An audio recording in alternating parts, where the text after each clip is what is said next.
Good afternoon. Good afternoon. That's better. Well, thank you for joining us at this special hearing of the Committee to End Poverty in the City of Los Angeles, and thank the Community Development Department for requesting this hearing to talk about perhaps reorganization of the Family Assistance Program. The Committee to End Poverty in Los Angeles was created when I came back to City Council a couple of years ago, and I happen to believe that we really can end poverty. In fact, I think this country has demonstrated better than any country that poverty can be ended, sometimes for individuals, and sometimes for entire communities, and sometimes for states and countries. We have demonstrated that there is a possibility to end poverty, particularly during these trying economic times. I think it serves us well to have this mechanism in place to be able to talk about how to adjust. In just the other room, they're talking about economics, the current economics, and how we recover in general. But the purpose here is very specific. The purpose of the Committee to End Poverty in Los Angeles is to develop a master plan on how to do that. And so we've been in the process of developing that over the course of, as I said, about 2 years. And we'll be presenting that document to the city in the near future. We'll have recommendations relative to motions that impact the city, but also policy recommendations that go far beyond the city and even the government sector. So we will have recommendations for the private sector as well, and would offer to listen to anybody. By the way, I can't imagine the document will have things that I agree wholeheartedly on, but the idea is to put ideas into the public stream and allow us to decide as we go forward. Certainly the primary concern would be those things that the city government can impact, but that won't be the only thing. Let me give you one example. Healthcare is not the city's primary responsibility, but I think most experts would agree that if we solved our healthcare problem and allowed everybody to have access to healthcare, we would probably reduce poverty by 30%, and that's a very conservative estimate, and it would have dramatic impacts on all government services. So that's something that will definitely be covered in the master plan. Occasionally we run into subject areas that we believe should be covered by the committee, whether or not it directly impacts the master plan concept or not. This is one of those situations where the mayor felt we should have a hearing just airing out this idea of restructuring and reorganization of the Family Assistance Program and perhaps Community Development Department as a whole. And so we're happy to provide that opportunity. It seems to me that we need to do a lot more in terms of recognizing economic trends, and I don't think we've done enough to respond to the current problems, but I think it's important for us to continue to come up with new ideas on how to provide better services with less resources, which is our greatest challenge this year. So with that, I'm going to move forward. Now, did Larry have to go first? Or? Yeah. I'm asking you, John. Yes. Did Larry have to go first, or? Yes, if we could get him. So I'm going off the agenda? Right. Number 2 first. Okay. I understand Mr. Frank has to go to, Mr. Frank has to go to a hearing down the hallway. No, it's actually Jim Clark is already at the. Oh, he's covering? So if we can, when I get him here, well, I think we might be able to fit in the normal time slot. Okay, so then we'll go through with our regular agenda, Yep. which is to have a better understanding of the unemployment situation in Los Angeles. Mr. Bembo? I'll go ahead and read. Item number 1 is a CDD verbal presentation relative to an overview of local economic trends and the impact of layoffs, the WARN layoff notice requirement program, and the city's workforce centers. Also, the Los Angeles Economic Development Corporation will present relative to unemployment rates forecasts for LA County. Is Bill White here? He was scheduled to be here. We'll find out more. Okay. Mr. Bimbo? Good afternoon, Councilman Alarcon, and thank you for inviting me here today to provide an overview of our departmental efforts in addressing the unprecedented economic crisis facing our city's residents. As you know, the daily announcement of layoffs from national companies from all sectors of the economy almost always immediately impact the city. Companies like Countrywide, Circuit City, Mervyn's, are recent examples of mass layoffs and have contributed to the city's escalating unemployment rate. As reported by the State Employment Development Department, EDD, in February 2007, the city's unemployment rate was 5.4%. In February 2008, the city's unemployment rate was 6.5%. The most recent estimation of unemployment in the city is 12.2%. That translates to 272,000 people out of work. The almost doubling of this rate has caused economic hardship for the thousands of newly unemployed and will result in future economic hardship if the national and local economy do not rebound quickly. This alarming rate does not include the thousands of individuals who do not enter the workforce or have dropped out completely from searching for work. You will hear from experts later this afternoon, but these numbers will surely paint a grim picture of our workforce. As you know, companies are federally required to notify the state and local workforce agencies when they're going to lay off more than 50 people. For the first 9 months of this year, the city has received 101 what we call warn notices, representing a total of 10,872 workers. Last fiscal year, we received a total of 83 notices in 12 months, representing just over 10,000 layoffs. The Community Development Department and the Workforce Investment Board receive funding to operate a rapid response program to work with the identified employees and to connect to EDD, County of Los Angeles, and City Workforce Services. I have brought you a copy of the folders we distribute to the employees, and brought copies for other members as well. This service is one attempt to connect the employees before they are laid off to identify new employment training opportunities. The City of Los Angeles Workforce Development System is managed by the Community Development Department and governed by the Workforce Investment Board, the Mayor, and City Council. The Workforce Development System is built upon a foundation of 17 Workforce Development Centers and 13 One-Source Centers. The system has been strained like never before and has seen its volume of residents increase from approximately 110,000 individuals annually to nearly 160,000 expected by the end of this fiscal year. The Workforce Development System has been the front lines in addressing the employment needs of the city and has been working in partnership with the state EDD, the Los Angeles Community College District, Los Angeles Chamber of Commerce, and many other private and public partners. Our workforce system has been resilient in the previous federal funding reductions. The city's workforce investment funds have been reduced by 40% over the last 4 years and has continued to receive high marks and recognition for their innovative programs and operations. However, the huge spike in referrals has strained this system to its maximum. I have also included some more detailed information on our workforce system in the packet. Through the American Recovery and Reinvestment Act, the city will be receiving approximately $42 million in new funds to address dislocated workers, adults experiencing barriers to entering the workforce, and to young adults struggling to enter the workforce system.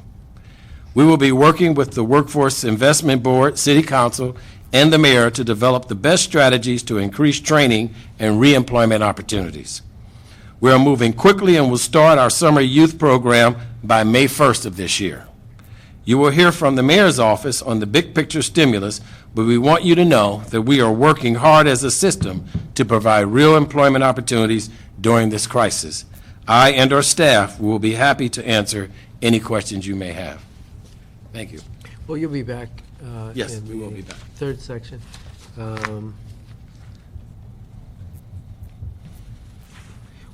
Can you describe for me exactly what happens when you get a notice? Let's say Superior Industries in Van Nuys, they probably sent you a notice. Go through the steps of what exactly happens when we receive one of those WARN Act notices. Yes, sir. Robert Science, Assistant General Manager at Community Development Department. When we receive the warrant notices, we actually have a system in place that we contact our colleagues at EDD, at LA County WIB, and there's a few other support agencies. They contact the employer directly to actually do on-site training and on-site orientations. So they'll arrange the meetings with Superior Group. And have several orientations to tell the employers, and in particular for employers that have bilingual needs, we'll do it in Spanish as the predominant language, and connect them to any of the workforce development agencies that in their area. Because we do it at the employer site, they generally will come from both city and county, and so that's why we do it together with them. We tell them about all the benefits that they're eligible for, making sure that they actually sign up for the EDD benefits, what training opportunities are available for them, and any other support services they might need, especially on counseling or any other reemployment type programs. We encourage all of them to go to our workforce centers and to actually get assigned a case manager if they need those intensive services. Generally, when the economy has been good, we've been able to find like employment or other folks that are hiring. When you get into the situation now, is when folks are not hiring around in that region, just makes them go on to the employment roles longer, and we have to seek other alternative opportunities. And we have been pushing training as to get ready for the next rebound or where the jobs will be in the future. So when somebody comes and if they have an opportunity for retraining, EDD will recognize retraining as an alternative to getting a job. Right. So they'll continue to get their unemployment benefits. Right. Yes, sir. Is that person considered part of the workforce, or? No, they would be considered unemployed while they're in training. So they are considered. At what point do they fall off the statistics? When they stop searching. So the reference that Mr. Bembo made, LA EDC is actually estimating that the unemployment rate is about 20%. It is basically when an individual withdraws from the workforce or doesn't enter the workforce. One of the chronic problems that we have within the city of Los Angeles is that we have young people who are 18, 19, 20 years old who are not going to school, but who haven't entered the workforce either. But they don't get counted as being unemployed because they never entered. For the folks that have been laid off, after their 6-month or 9-month unemployment that they do receive, if they stop searching, they're no longer counted as being unemployed. Mm-hmm. I was familiar with the LAEDC report, and I was wondering, well, that's an 8% difference. Right. And that represents a lot of people. So what are they doing? Are they entering into an underground economy, or what are they doing? Yeah, in Los Angeles in particular has the largest, the underground economy, cash economy. So they're working for their uncle's auto shop, or they're working in undesirable activities as well. Illegal activities. Illegal activities becomes the course for a number of folks. The large number we've studied the youth piece on the 16 and 24-year-olds. It's about 100,000 young people ages 16 to 24 who are not in school and not in work, and So that's essentially what the workforce centers can do at this point, your job pool, your vacancies that are available has shrunk basically. yes, sir. So essentially what you do is sign them up for unemployment benefits. Right. And identify training opportunities that they could actually take right now. But as you know, most folks want to go to work and are seeking work. So if you go to any of our workforce centers currently, they're generally a line out the door of folks searching the job boards. And most of the job opportunities are on the internet, so they're a waiting line for our computers, our resource centers, and being able to identify those opportunities. Okay. All right, thanks. I'm going to call Larry Frank forward to talk about the federal opportunities, the President's Economic Recovery Program, and the other economic stimulus that might enhance LA opportunities. You know, I can speak to the workforce opportunities on all of the grants. Jim Clark was going to come in and kind of lay out all the individual assistance grants as well. Do you want to wait until he comes up and we'll do the human service delivery system first, or do you want me to just keep moving forward? If you think we can do that. I think we can. Just go to the Okay. human service delivery. Okay, part Mr. first. Bembo? Is that all right? Back on. All right. Thank you. Okay, we'll wait for Mr. Clark. Item number 3 is a CDD verbal presentation report relative to the city's new human services delivery system. Thank you once again, Councilman. We are pleased today to be able to review with you the essential elements of the redesign of the human services delivery system. We think this is a major step forward for the department in being able to meet the human service needs of a growing poverty population in our city. We have a PowerPoint presentation that you can follow here on the side wall. In addition to that, I believe there are copies of the PowerPoint on the back table for those who might want to follow us with the hard copies. The proposed redesign establishes a system for implementation of anti-poverty efforts and policy initiatives within the city. We will abandon the old silo system of implementing programs in favor of a fully integrated and coordinated model. It establishes an infrastructure that positions the city to pursue other resources to augment existing resources. Working through partnerships with the nonprofit community and other governmental agencies, we will be able to better leverage our resources. As you had indicated earlier, Councilman, we have to find ways to do more with less and to do it better. Yeah, I'm still trying to figure out what you meant by silo. By silos, what I meant by silos is the current system is that funds for workforce development get implemented through programs that just do workforce development. Block grant funds for human services delivery gets administered and implemented through programs that just do that. What we're proposing to do is to coordinate and integrate those programs so that they work together to leverage our resources, to leverage our partnerships, and to establish a more coherent and cooperative model for implementing these programs to get maximum benefits. Okay, thank you. Okay. The existing system is comprised of 12 what we call family development networks. In addition to that, we have 73 neighborhood action programs, or NAPs.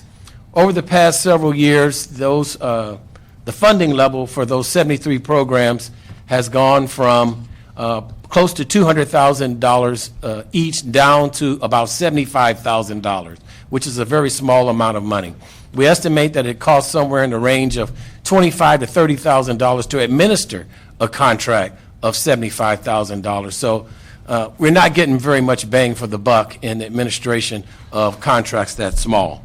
We also have 7 youth and family centers that are staffed by CDD employees at city-owned facilities, and they actually act as hosts to community-based nonprofit programs that are available to folks that live in the nearby areas. We have 10-day laborer programs, 14 domestic violence programs, and 13 specially targeted programs.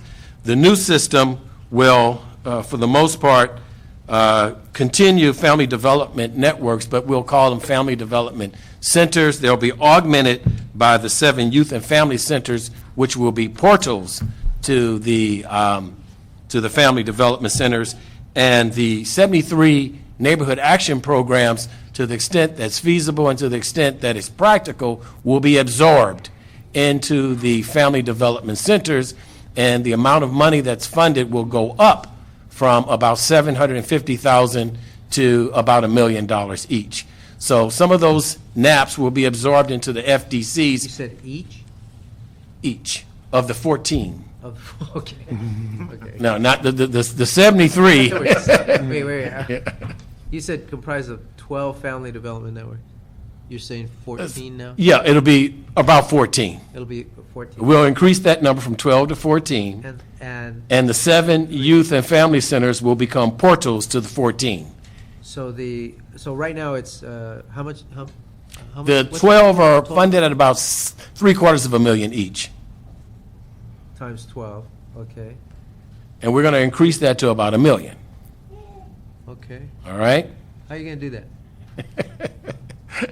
We're going to get some economies of scale here by reducing the amount of money that it costs to deliver and administer those 73 neighborhood action programs. We'll get some mileage out of that.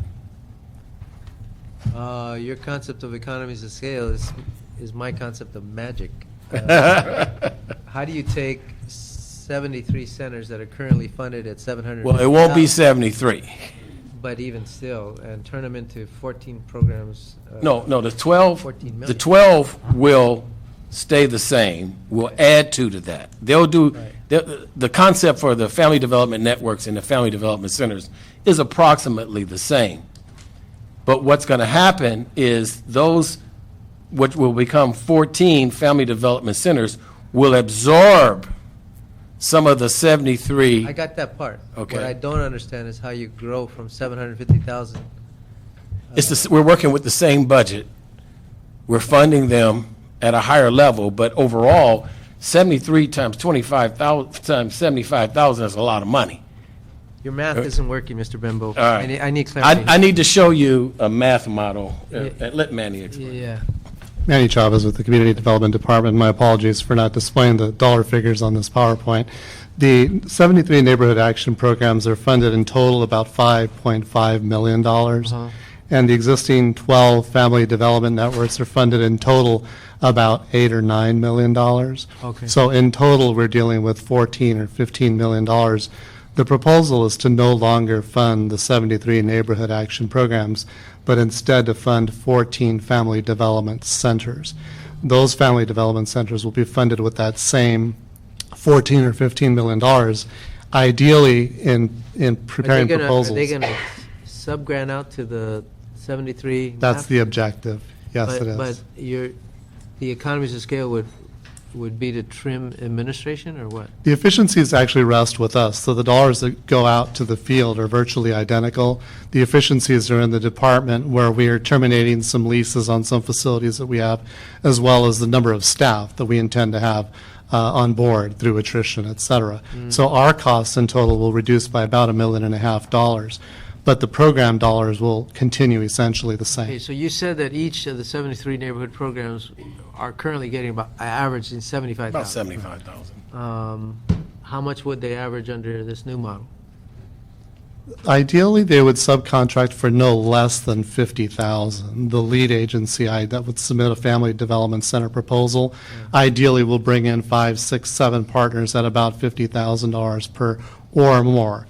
In that $75,000, there is overhead that is included in that budget. So we would anticipate that they could fund them at a lower level, and all of the dollars would actually go for services rather than any administration. Okay. All of that sounds to me like you're cutting administrative costs of neighborhood action programs. The administration of those contracts. But That's where a lot of the savings how come do they from. pay for the administration? The core of the administrative responsibility would fall on the Family Development Center, the larger lead agency. So they would assume the fiduciary responsibility for the program. They would be the agency that contracts with the city, absorbs all the paperwork responsibilities that go along with that. Can you give me some organizations that I can put in my mind, just to get an example? What would be a NAP? A NAP an example of a NAP, El Centro del Pueblo is currently a NAP in Echo Park. They also manage a family development network program. That NAP would cease to exist at $75,000. That's a unique example because they are a family development network. Right. In South LA, we have the Children's Collective that is currently a family development network. The Woodcraft Rangers is a neighborhood action program. The Boys and Girls Club is a Woodcraft neighborhood. Rangers, let's take Woodcraft Rangers, and then they currently get about $75,000. $75,000, correct. But don't they have administrative folks? They do, but what we're charged for in the majority of cases, a very modest percentage of the $75,000 for admin. It can range from $5,000 But to you're gonna change $10,000. They would no longer have to contract directly with the city. So, and as Richard mentioned earlier, the cost of contracting with the city is extensive because of all of the So- requirements. Okay, so. Our requirements are We give them a bundle? imposed upon a small But we give them a agency. bundle of cash, or how do you do that? Well, it gets eaten, that's part of the 75,000. They have to absorb those costs, their administrative costs, and then the costs that we absorb in monitoring and all the paperwork that has to be done is the reason why. Who's gonna The make FD sure they're using the money properly? That'll be the responsibility of the FDC then, So the the- larger organization. So CDD is gonna eliminate the monitoring function primarily, no? Our monitoring function would be of the 14 family development centers. That's who we would contract with and have responsibility. Currently, you have a monitor assigned to All those 73. 73. Correct. Right, Correct. for such a tiny program. that's right. Yes. In total, we execute 133 contracts on an annual basis. Under this model, we're proposing to go to 40. Now, does the Family Development Network have to contract with a NAP? Now, that, we will not arrange for forced marriages. What we are doing is setting up discussions so that ideally the Family Development Network, the current operators we would anticipate will apply to be lead agencies, and we would encourage them to partner with the neighborhood action programs in their communities and submit a joint proposal so that the majority of the neighborhood action programs get absorbed. So the Family Development Networks, which is more than likely right now one large agency. Correct, with Would subcontractors. then you would like provide bonus points to collaborative efforts. Exactly. You write one contract for all the entities of the collaboration. Exactly. Okay. I get that. So very similar to what the mayor's doing with the gangs. Yes, and the drawback is that not all of the neighborhood action programs offer services that we are encouraging under the new model. Well, not all of the neighborhood action programs are going to be able to have the relationships necessary to build a collaboration That could with be- the other groups. That could be the case. Yeah. Is there a scapegoat? I mean, is there a way that if there's one agency that that we really think ought to be part of our system with the 75,000, but they're not part of any particular collaboration, is there any way to get to them? Let's say I- Councilmember X. I pick X because we have no name that begins with X so far. Councilmember X says, I love this program, and I don't care that they weren't part of the collaboration. That's a good program. They're serving people in my district. Is there a way to?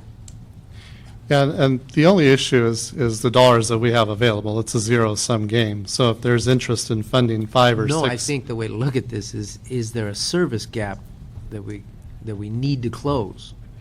And ideally, the proposal that we're proposing to release. I'm not talking ideally. I'm talking the city of Los Angeles here. Come on.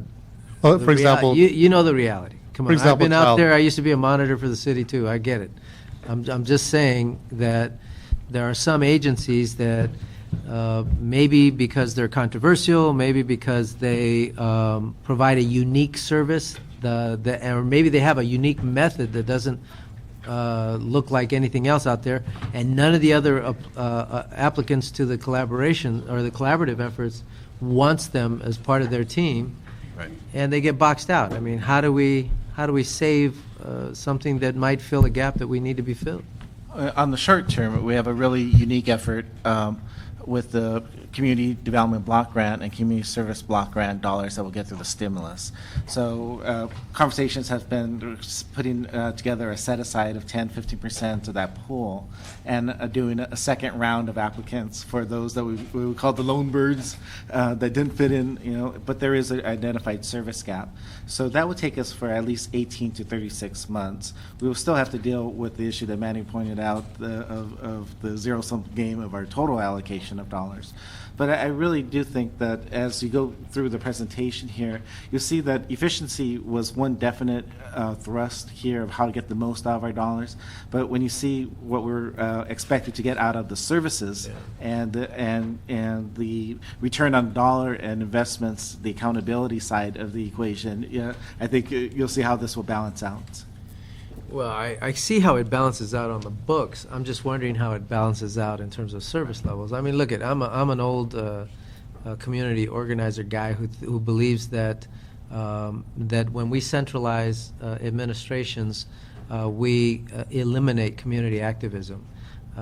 The old community centers, they're working in neighborhoods, and they may not be the most polished, and they may not articulate the way we want them to, and they may not even pay their bills right. But they're getting things done in areas that we need to get them done because nobody else will go in there, and they also do it in a way that that helps educate the community. So, in other words, the initial community organizers were out there organizing the community, and if somebody walked in their door and needed a county service, they would go out there and get the county service. They would figure it out. It could be just somebody's. It could just be the godmother of the neighborhood. Right. And she said, "Well, I'll pick up the phone to the county and I'll get the service, or I'll pick up the phone to the state, to the city, to the whatever, and get it Your done." office.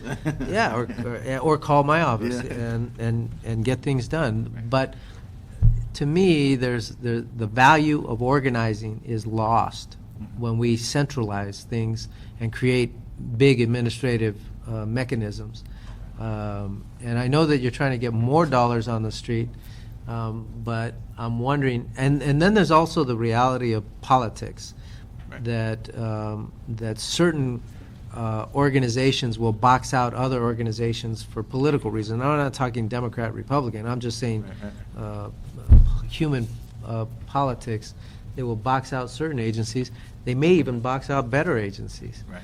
And I'm just concerned with how we get around that. I know that, we're trying to figure out a way to do things cheaper, but Well, it's not just cheaper, Councilman, it's better, it's more efficient. It's also looking at the quality of service that we're offering. And all the issues that you raised are real issues, and they haven't gone unnoticed by us. But we also think that there are some advantages here that we can't ignore. I mean, we have to be realistic and knowing that we don't have as much money. We have a growing poverty population, and we can't be everything to all people. So we really do need to focus on those programs and services that we think will lead people towards self-sufficiency. And as Robert said, later on in the presentation, we can talk about some of those things, but I agree that those are issues that need to be examined. We need to find ways to deal with them, but we also want to create a better system that delivers much-needed programs and services to the people who need them the most. I agree. All right? Okay, Can we- basically you're saying we have to cut, and we're going to try and make the best with the cuts. Yeah. Okay. All right. Some of the observations that were made in the citywide anti-gang strategy report in February of last year, we're addressing in this redesign. And some of those observations was that there was a duplication of effort between programs, there were gaps in our services, there were specialized services that were disparately available, that there was no continuum of services, there was no competitive procurement for a number of years, there was a lack of a strategic objective, and there were multiple contracts netting inconsistent monitoring. So we've tried to address all of those issues that were pointed out in that report. So our solution is to implement a center-based model that replicates CDD's workforce development system. That system is a model that works, and we want to duplicate that model in our human services delivery system. It requires that core services be provided at a single location, a standard menu of programs and services designed to move clients towards self-sufficiency. That's what we're focused on, moving clients toward self-sufficiency. We can't do a lot of the recreational or other things that we do, but we want to focus on making or helping people to become self-sufficient. Have all centers partner with CDD-funded programs. Again, by leveraging our resources, the whole will become greater than the sum of individual parts. The integration and coordination. You mentioned the example earlier of picking up a phone and calling a county agency or some other nonprofit that offers a service that we currently don't have as part of our menu. Well, that will happen under the program that we're offering. Each, and we'll talk about that later at the reorganization of the department, will have regional offices for the housing of our staff to oversee the programs in the area. And it will become the duty and responsibility of that regional director to know of all the programs and services, not just the ones that are funded and operated by the city, but those that include the county and other jurisdictions are privately funded that will service our clients. We'll also be able to, in a one-stop model, assess the needs of each individual and track the servicing of those needs through the use of a universal swipe card. So going to the next slide here, there are two things, again, we're going to focus on: increased academic success and increased family income. Those are the two things that we know will lead to self-sufficiency. If you're better educated and you get a better job, you're going to be better off. And those are the things that we think make a difference in people's lives in terms of helping them become self-sufficient. The entire system will be managed and evaluated against the Malcolm Baldrige criteria for performance excellence via the maintenance of a system-wide scorecard. This is what we're doing with workforce development, and again, that's a model that works, and the annual evaluation and certification of contractors, and the certification of city and contractor staff as Baldrige examiners. We've had, how many years now under the Baldrige system? 4 years, and each year we've gotten better. We've run awards the last, 3 years? 2 years? And so we know that system works. We know that model works. And so we're going to replicate what we're doing in workforce development, that we know it works, on the other side in human services. We're going to coordinate and integrate those programs. The benefits that are to be derived from this redesign is that we're going to double the number of city residents currently served from 25,000 to 50, with, as Manny mentioned, the same level of funding, about $17 million. What you don't see there is that we're also going to case manage about 5,000 folks. Those folks who will be the most needy will get case managed, and we will be able to measure our progress in moving them towards self-sufficiency. And we're going to, as I said earlier, implement a no wrong door service model. Clients will be assessed and tracked to make sure the services they need are made available.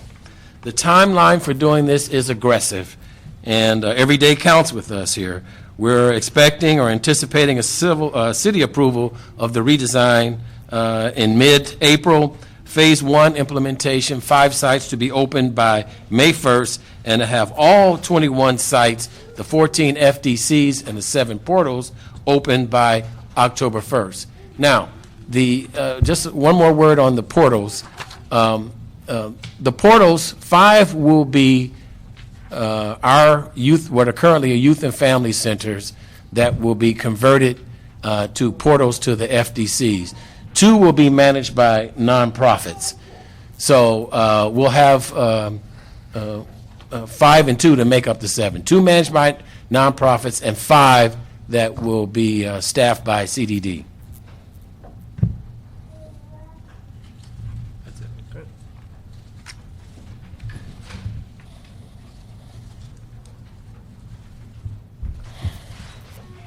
I'm looking at the map on Maps? on the. Oh, yeah.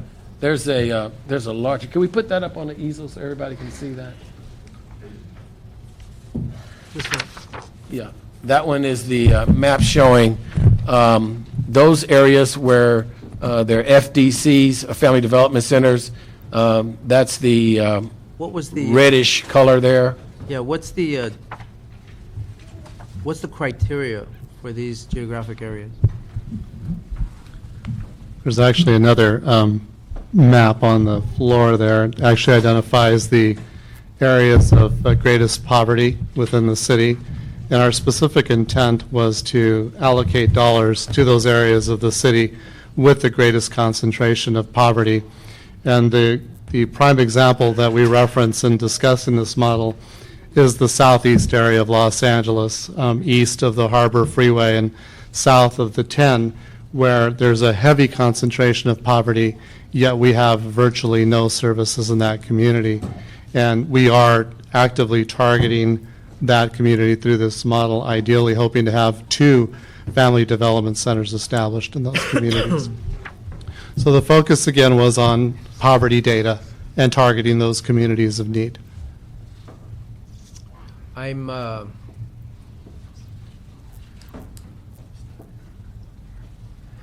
I'm just looking at my district, for example, the Employment Development Department isn't in one of your areas here. And I thought they should be, since they're one of the anchors, they should be served. Are these maps? Yeah, that one. Visible? Yeah, what that one doesn't reflect is the county's EDD center on Glen Oaks. Are you referring to? Yeah, that one is we did put down the county workforce centers are minus in those maps. Oh, is that a county operated? Yeah, it's a county operated center. Okay. But that area still has that orange color. Right. What I'm saying is there are certain areas in my district that are very, very poor but aren't included here. Yeah, this was our first cut of where we would, and the main criteria was 30% or more in poverty, and that's where we followed along that line. Of course, the heavy concentrations were in the south and central areas, but as you can see, the growing poverty in the valley, or as you know, but see at the chart, the growing poverty in the valley is one area that just goes not discovered within our city talk oftentimes. Right. One of the most severe problems affecting our city is the foreclosure crisis. Right. And yet the areas that have some of the highest rates of foreclosures aren't included in these. Right. And this is based on last year's data. So that's why we said our first cut of the best data that we have. We knew that the new data that will come out from ACS, as well as the census data in 2010, is really going to redraw that map. That whole area, which doesn't fall into CD7 proper, but it's a CD2 and CD6 by the 170 freeway, that whole red was something that we've never put any services in and didn't reflect any poverty within the city when we used the 19 or the 2000 year data. So there is a growing trend of poverty in various pockets throughout the valley that we need to address. And when we get the more current data, we'll be able to reflect that in the So if somebody comes graphical lines. into these offices from an area outside of these, will they be served? Yes. Yes. Yes. No wrong door. There'll be no wrong door, and we draw the areas really as a matter of illustration, and this will be the primary target. But anybody in the city who's eligible for services could get anywhere. Or to any one location. Our experience on the workforce side, when we have agencies like Goodwill and Urban League, people will drive 20, 30 miles to come to the Urban League because they trust the Urban League. They're part of our community system and partners. So even though if they're not in the city, we have mutual agreements with the county that we will serve their population. They will serve city residents through their workforce system. We are envisioning a very much system throughout the city, and hopefully we could extend that to the county where we don't have any residency requirements, but we serve people in need.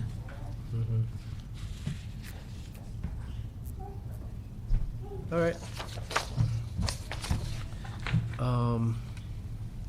are all on three. By the way, those, I believe the maps are also on the back table for anybody who would be interested in taking that with them. Oh, okay, thank you. And I would like to thank your staff, John in particular, and Saeed, with finding us the one e-app application, which we think is going to be fantastic. So any resident coming into and to be served, we collect their information one time.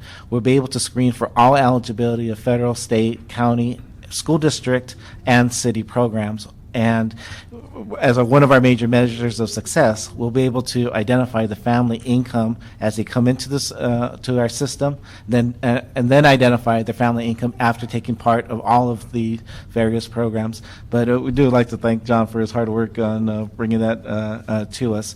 So we're working right now to develop a sole source contract to have that as one of our bases of service provision within the city. Actually, I just system. introduced the motion today to have a report back on the One app. Oh, all right. All right. And, Oh, very good. Because it goes far beyond CDD. Right. There's many departments of the city that Right. should be using one application. Instead, we got dozens of applications. People have to run around like a chicken without a head, Right. going to all these different departments, and usually they just burn out and they don't go. Yeah, exactly. So if we have one application that everybody can apply for. This will augment that whole concept of no one wrong door, one stop. I mean, it fits right into what we're talking about here. So that's a tremendous step forward. Great. So I don't know, the reporting group is who on the One app? CLA or? CLA. The CLA will be doing that report. We'd appreciate it if you work with them on Sure. their Right. report.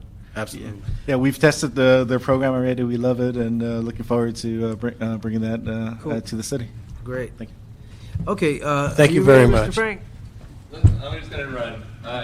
Your colleagues, 5 of them have a hostage over at the. I do have some Anyway, public comment cards if you want to take those first on item number 3. It's up to you.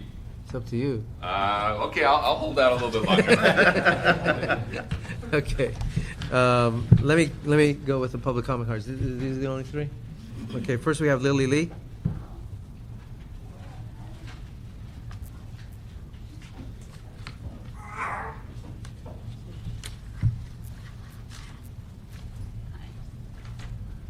Councilman Alacon. Hi, Lily.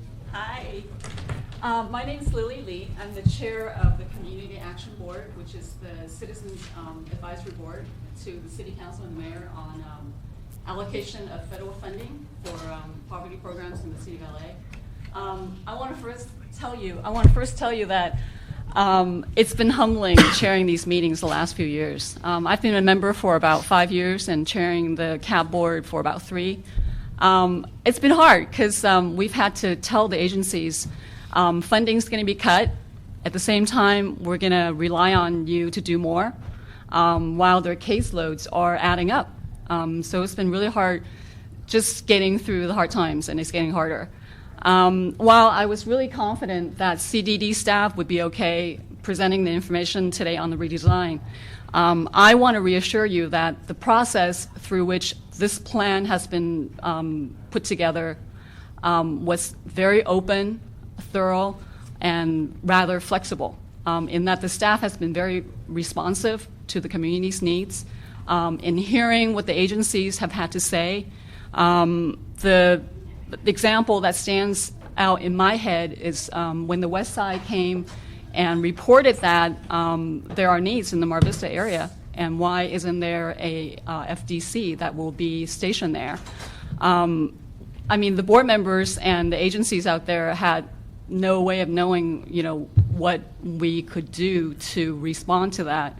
But at the following meeting, staff was able to come back and report that the department would be asking for an additional $500,000 to put a portal site out on the west side.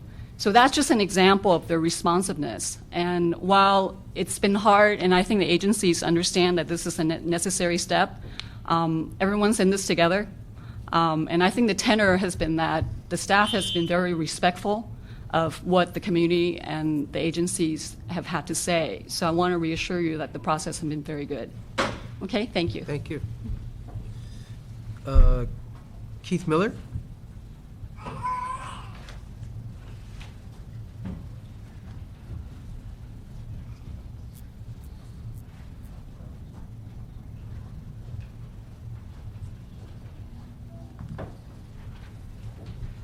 Hello, and thank you very much. My name is Keith Miller, and I'm from Service Area 5, and I just want to speak briefly that we are one of the NAPs of one of the 73 organizations that will probably lose their funding. We are very much a grassroots program, which you have talked about, and we've been in business for over 35 years. We really represent families who have severe disabilities, and if we have to partner with an FDN and have no administrative costs to that, I'm not sure how we would possibly do that. The West Side has a very history of networking among each other's in their organizations, and we're quite concerned that losing that funding and not having a one-stop, as it's being called, could be quite a problem there. Homelessness on the West Side is huge. Just watching the news, they do a lot of different stories on people living in their campers, in their vans, and the medical facilities are just overrun. So I would just ask that we look at that carefully and perhaps look at the funding that is being talked about for the West Side and the increase in that funding itself. Thank you. Thank you. Ruth Zaslowski?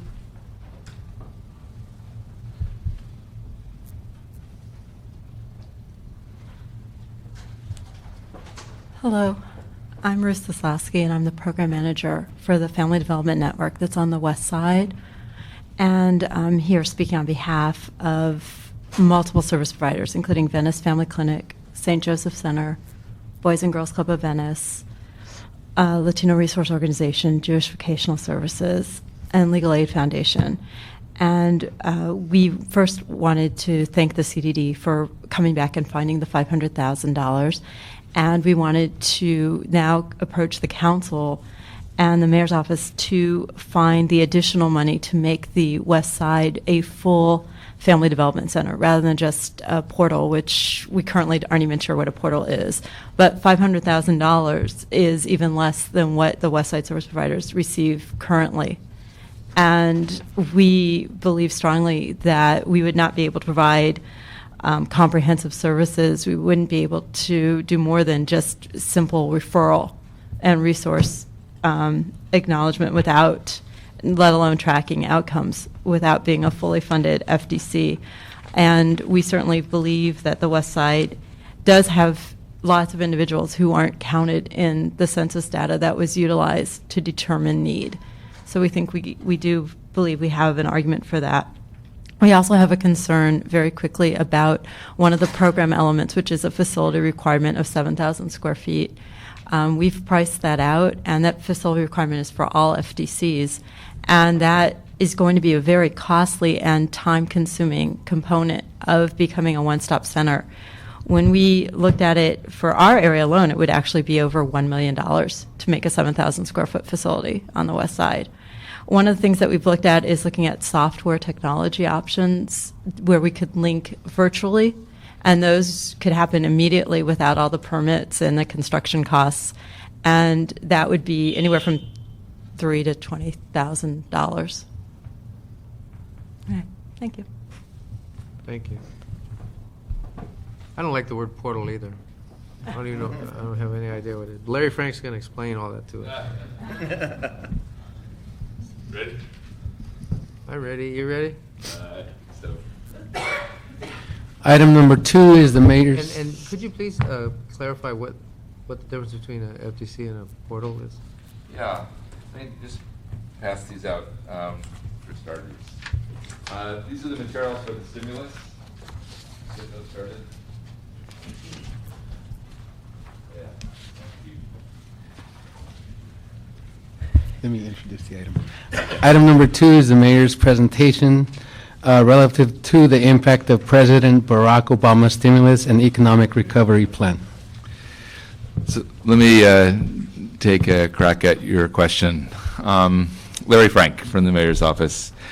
Currently, there are these family development networks, which are kind of full-fledged, service providers, and then there are also these youth and family centers. So the initial theory was that the family development network would become something like a family resource center, and then the current youth and family centers, which quite honestly are city buildings that have a number of nonprofits inside of them, that will have some city staff there as well, where we're going to test this one EAP process initially, would be like a portal. So it's not a full-fledged center. It won't have the same capacity nor the same obligations.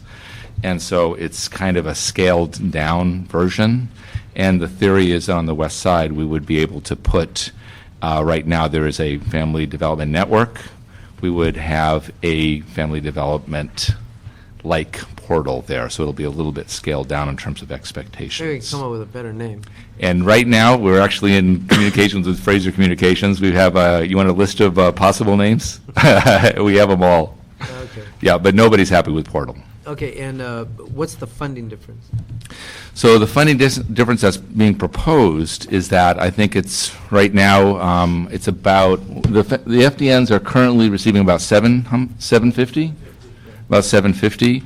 We're trying to bring it up to $1 million for each of them in order to be able to have some subcontracting capacity for other obligations that are going to connect back to our goals, connecting subcontracting with some of the NAPs.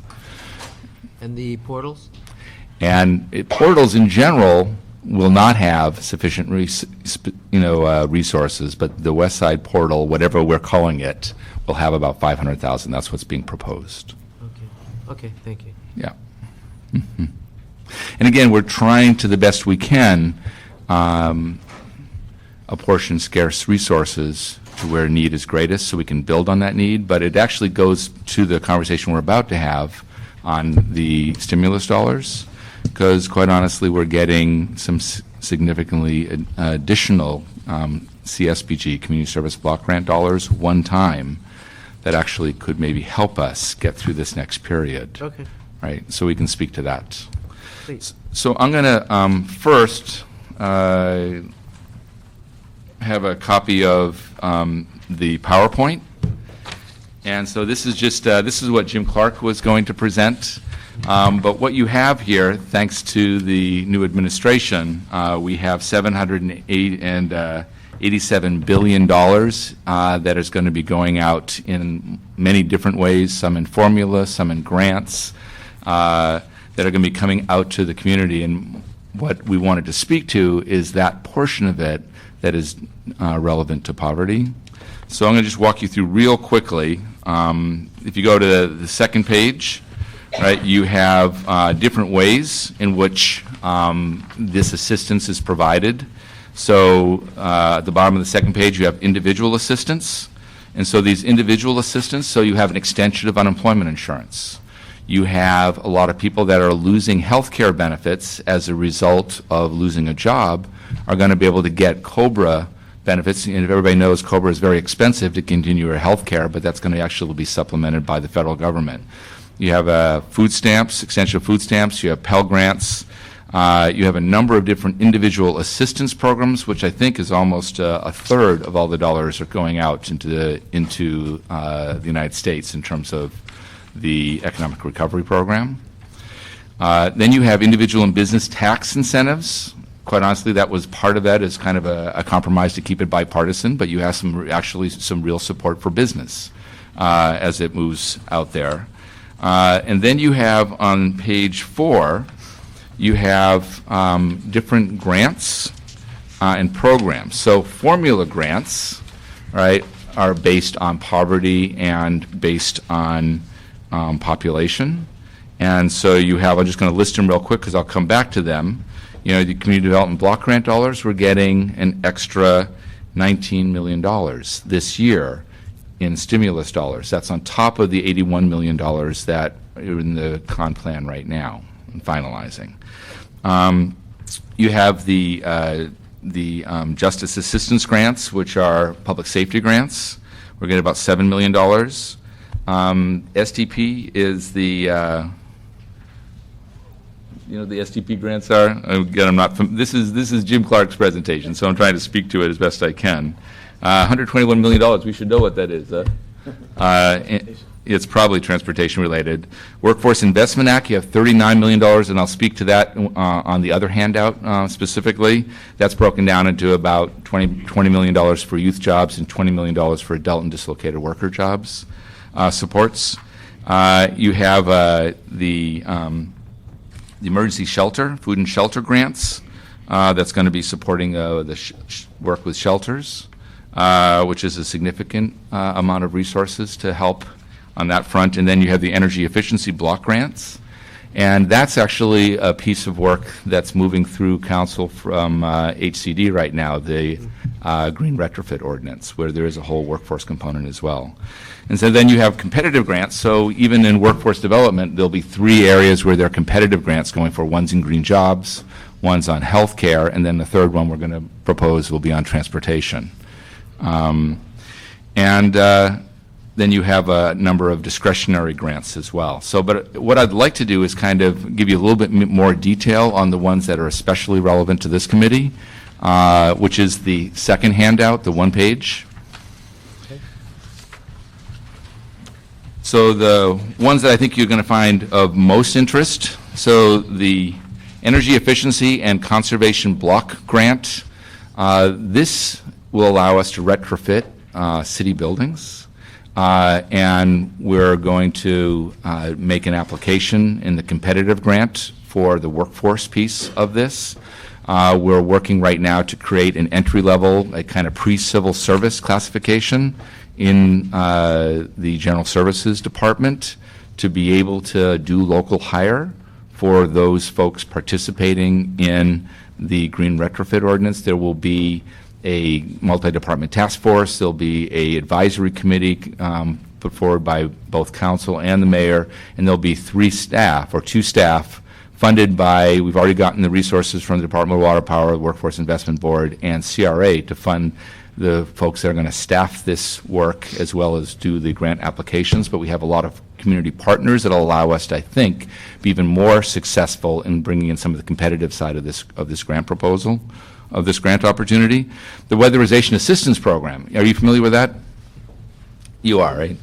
Yeah.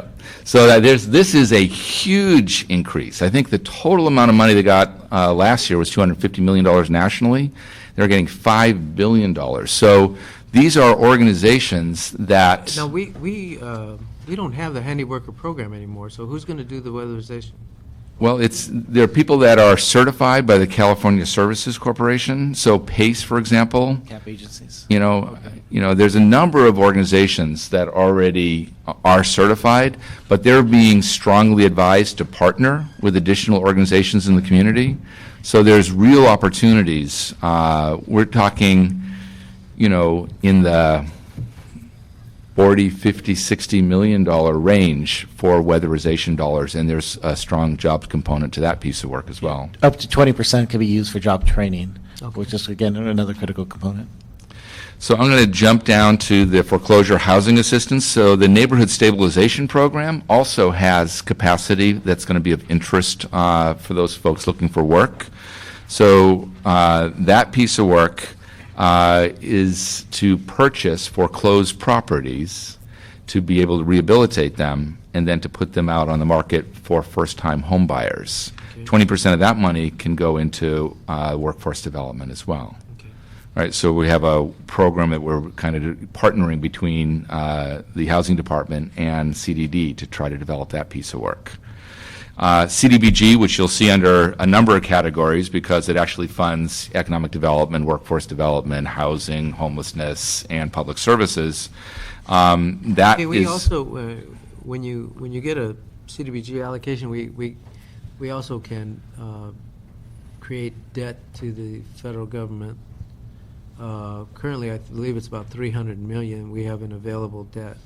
Right. You're referring to the Section 108 for economic development, and it's 5 times our allocations. It's basically Right. 5 times. So would that apply to the 18 billion million as well? Yeah, we've put that question out to them. We haven't got a response if we're allowed to do that. I like the way you think. But we haven't tapped into that source. The Section 108? Oh, yeah. No, we have about $160 million currently. Yeah, no, out, about $140 million in capacity. We've been very aggressive over the last year because what do we use that money for? Straight economic development programs. Pacoima Plaza has a Section 108.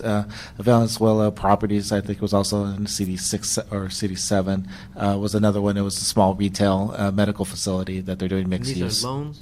These are loans, so they have to be paid back. We stress that to the council offices as well as to the developers. These are loans because they do come directly from our line of credit, and if we don't pay it back. So we either pay it back out of that, or we pay it back out of a future CDBG allocation? Yeah, we try not to pay out for future allocation because we don't We want used to get 200 million. Right, exactly, is the reason. So we wouldn't want to be in a place where we're using our allocation for debt service.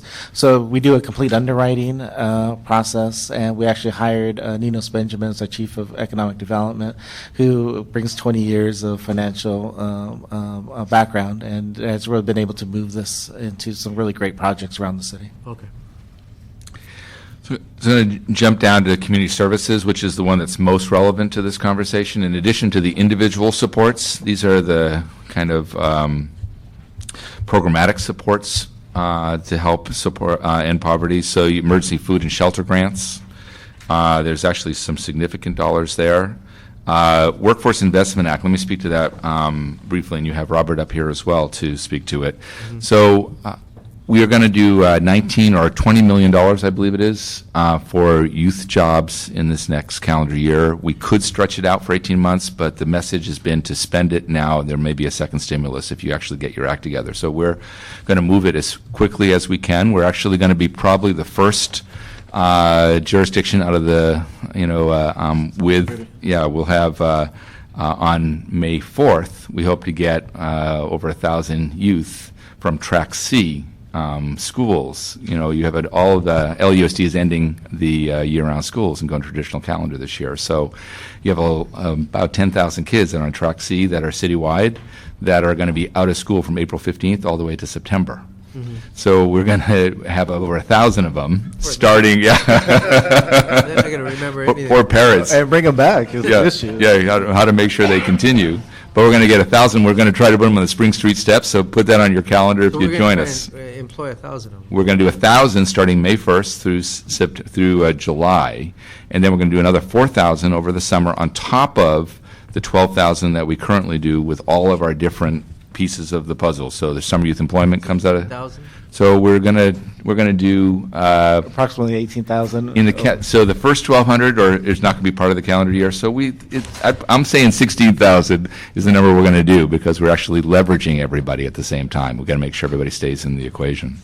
But there's some great components to that. Anybody who is a high school graduate, we're doing an LA Scholars Program. We're going to do over 1,000 young people that, if they graduate high school, right, they'll go and take 6 units in a community college. If they finish that, they'll get 80 hours of work at the end of the summer. If they do that, then they'll get hired half-time at LUSD in the after-school programs and be able to be like it's a summer bridge program to get you into community college and to stay there.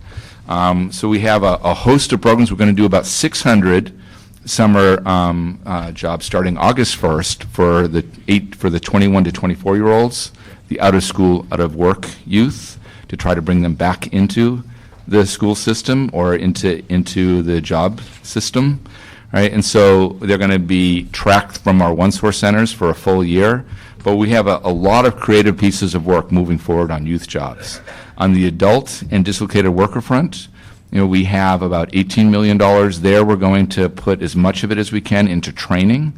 We're looking at the sectors where there's still some potential for growth, right, which is healthcare primarily. We're also going to be doing, some continued work around construction because we have a fair amount. It's very confusing to follow how this money is coming down. Is it coming through the state? So it is. So it's coming the same way traditionally Workforce Investment Act dollars come. So the question is, will the state take their 15% on adult dollars, and 25% from dislocated worker dollars, or will they pass all of it through? Has discretion to take a percentage as it comes down and then re-grant. So assuming he does do it, we will get these numbers. If he doesn't do it, we'll get some additional dollars. But if he does hold back the 15%, 25%, then that becomes a grant opportunity. When was the last time a governor did not use 15%? Well, that's why you see these numbers. And that's what we're assuming. The LAO's office actually has calculated these dollars in terms of their budget reduction and deficit reduction. So they've actually have identified that they're keeping the 25 and 50% discretionary. With these numbers here. Okay.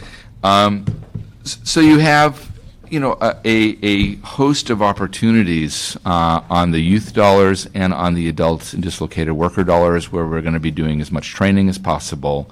And it's, again, focused on the 7 sectors that have been identified by the Workforce Investment Board. Are each and every one of these net gain?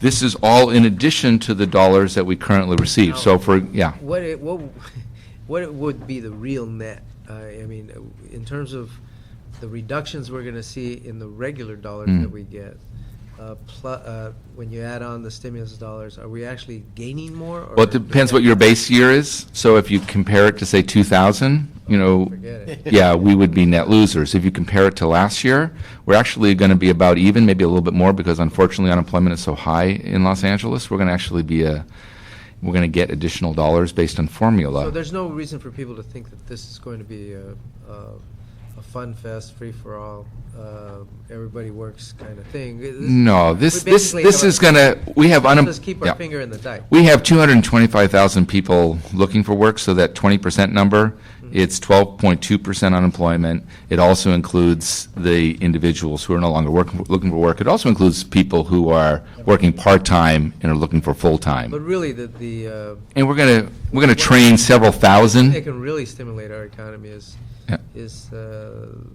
I mean, this doesn't hurt. This helps considerably. But the bottom line is we got to get those dollars spent out there, which means the private sector has to do. Private sector has to become successful again. Yeah. Right. In the meantime, that I expect a third and fourth stimulus packages to come down. Yeah. That hone in on our greatest needs. Yeah. So 225,000 people looking for work. We're hoping to put 15,000 youth to work, right, on subsidized employment, and put 3,000 or 4,000 people into training. That's really what this is going to be. Mr. Clark, thank you for joining us. Mr. Frank covered your presentation. Outstanding job. Sure. Except he couldn't tell us what STP was. I assume. What is it? Oh, that's the Surface Transportation Program. So that's the money that we applied for a couple of weeks ago, the $121 million for the shovel-ready infrastructure projects. Oh, okay. We'll be getting. Okay. Did you want to add anything? You don't know what he meant? I don't know what he did. I apologize, but we also had the ad hoc working group that was meeting, and they were asking questions there. Did Larry go in and? He went through each one of the. Oh, he went through this. You did. Okay. Yeah. Then I think just one of the points that I made in the other committee meeting as well too is that while the city itself is going to receive a lot of funding that's going to be coming in, this is $280 million of formula money that we know we're going to get. On top of that, there's all the competitive grants that we're going to be going after, and that we could probably double that money that we'll get. There will even be more money that will be coming into individuals and to nonprofit organizations, small business tax credits, those things. We really need to do a job in doing outreach to the public to let them know. In the earned income tax credit, as you are aware, I think only 40% of the people who are eligible apply for it. So if we can do a better job of just educating the public about the earned income tax credits, about the credit, the child care credit, the higher education credits, the first-time home buyer credits, the small business tax credits and write-offs and depreciations that they can get, that will go a long way to being able to assist people. And those are not just for the poor. No, but a lot of those are in fact targeted toward people. But for example, the energy credits. I mean. No, those aren't. But the energy retrofits for low-income housing is credited. Is for poor people. The neighborhood stabilization program that we've already put in place. There's competitive grants there. That again is to put people at 50% of AMI for 25% of the funds, and up to 120% of average median income. So that again is a program targeted. Increase in the food stamp program is a targeted program as well to it. So there's a lot of programs out there that we're not really going to be directly involved in, but we should be concerned about and working with nonprofit organizations and other groups to get the word out so that we can help bring those dollars into Los Angeles and benefit our residents. Yeah, no, I said that to truly get our economy on the rebound, the private sector has to do better. And I noticed the mayor's push for banking the poor, but I only have one bank in Pacoima, so I need those check cashing services until we get banks to be more interested in my community, because they don't come out there. They do provide services. I mean, the largest provider of services in Pacoima is Bank of America, but they don't have a portal. They don't even have a portal. They don't have a bank. They don't have a The grocery store? no, None. no. And so, so we do. One of the things that I hope that as we move forward, and I'm sure we're in discussions about federal stimulus packages to come. We need to put more pressure on banks to invest in our local communities. That Yeah. should be part and parcel. If they're going to be benefiting off the taxpayer dollars, one of the reasons I introduced the motion to divest from irresponsible banks is because I think that's incredible leverage. $25 billion in city leverage, if we can get our pension system to agree that those banks, we shouldn't even be dealing with banks that don't have ATMs and don't have branches in poorer communities. Those are taxpayer dollars. And, we checked Bank of America, not to pick on Bank of America, because actually I think they've been one of the more responsible banks when you compare them all. But on December 31st, they had $164 million in city deposits. And it seems to me that's a lot of leverage that we are not using for anything. And I know it works because I used it when I called for the divestiture of Swiss banks when they were not providing reparations to the Jewish World War II victims. And 3 weeks later, they turned around and changed the policy. I know it can work if we work together. We have incredible strength, but to forego that kind of leverage, I think, is foolish. Well, as we're attempting to rationalize the human service delivery system and really drive metrics and accountability with EITC, with Bank on LA, obviously there needs to be internal work that's done to make sure that I don't the want my family people development to invest centers in banks that are doing right, horrible are- things to our community. are actually, leveraging those banks to provide alternatives for all of the communities in which we're working in. Well, you can follow me on this one, Mr. Yeah, Gray. I'm going to try. If we can't get the government, the legislatures, federal and state, to impose CRA on banks, then it seems to me $25 billion provides significant leverage to negotiate CRA-type arrangements with banks that we do business with. And if they don't want to negotiate, we'll move on to the other banks. There are plenty of independent banks that will do a lot more benefit to us in the local community than some of these giant banks that we invest in now. But if they start putting up the community reinvestment, then maybe we can do something. In other words, we don't need state and federal law to use the power of our dollar, our taxpayer dollars, to leverage them to create, in effect, community reinvestment. Anyway, it's a thought. Have you had that conversation with Sophia? I think so. No, I'm having it with you, Mr. All right. Hey. So, if you want to have We had that an in-depth conversation conversation. for me. I know that. That's what I'm saying. So she's on point on this, trying to actually leverage those relationships right now in the mayor's Well, I hope office. So, yeah. But let's not lose sight of the power of divestment. Yeah, yeah. Unless you pull the trigger one time and all the others are lined up. You know who the first people to call my office after I introduced that motion? I'm listening. Who would you think? Well, Other banks. Yeah. Who've been responsible, who Yeah. believe that their track record is better. hmm They're the first ones to call. They said, we would love to have a piece of your action. So I think there's a lot more we can do. But anyway, thank you so much for this presentation. I do want to commend the mayor's office for, in the toughest economic times, not just turning a blind eye and saying, well, it's the economy's fault, so we can't do anything about it, but taking a really serious look at CDD, which quite frankly has been under mounds of criticism for every year since it was created, and trying to hone in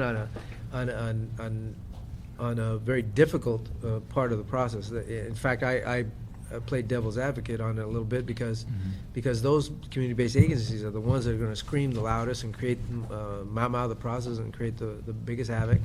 And so I commend the mayor for standing up to that. I know he understands that process, and trying to create a system that gets the services out better.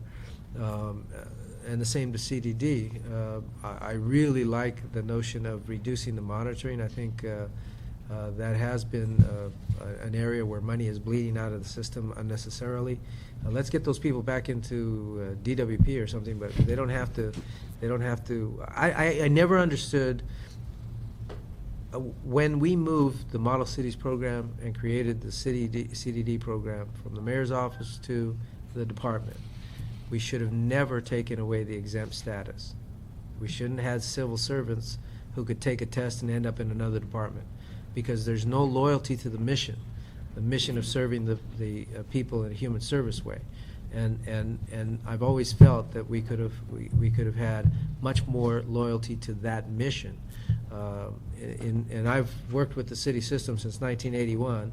I've been monitored by CDD monitors, some good, some bad. But what I'm telling you is that on the whole, I think you get much better loyalty, compassion, quality of work, ethic, if you have people who are exempt employees who know that they're not going to necessarily be there if they don't do a good job.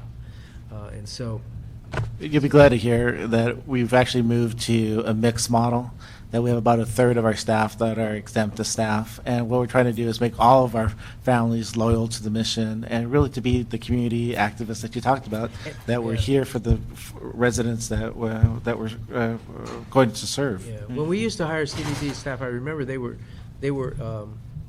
gaining civil service status, but they were still exempt from so they couldn't transfer to other departments. Right. That's when we opened them up to go into other departments, I think we lost that notion, and that was real important to, I think, the fundamental purpose of the Model Cities program. Right. So we got back to that mixed model over the last 5 years. We had the opportunity with the Youth Opportunity Program that we still have another 5 years to go. That's just my humble opinion. Yeah. Well, we stop losing employees, will be the great thing. So we do appreciate your time as well as your staff for working with us.